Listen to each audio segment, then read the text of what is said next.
हे आहे माझा पहिला ब्लॉग आणि मी निघालोय रत्न्यासंग तासगावला. शिवानानाची 2 पोरं माझ्याकडे बघत होती. रत्न्याच्या घरी गेलो तेवढ्यात शुभ्या पण तिथं आला.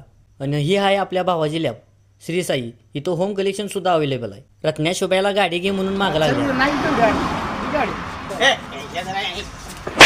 शुभ्यानं 4 शिव्या दिल्या पण गाडी पण भावानं दिली. मग आम्ही फुल 20च्या स्पीडनं तासगावला निघालो. आता हे आणि रॅकेट कसलं. आम्ही तासगावात पोहोचलो आणि गाडीवर तिघा असल्यामुळे शुभ्या गल्ली बोळातनं गाडी घालत होता.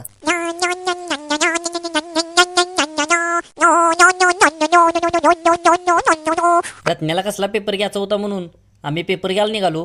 तेवढ्या शुभ्या बोलला, तुम्हाला अजून तीच माहित नाही की नेमकी तुम्हाला कागद पाहिजे का नाही.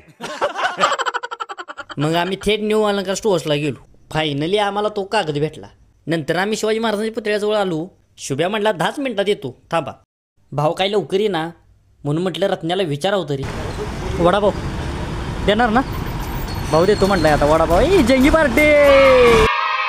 बसून बसून फार वैताग आला.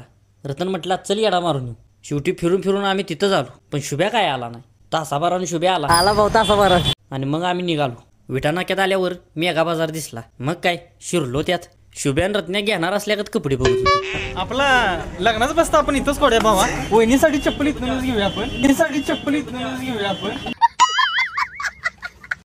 आमच्या रतन भावांची लग्नाची खरेदी नवीनच चालू आहे. भावांना तुम्ही ही छटी घ्या. वडापावच्या जागी रतननं उसाचा गारगार रस पाजला.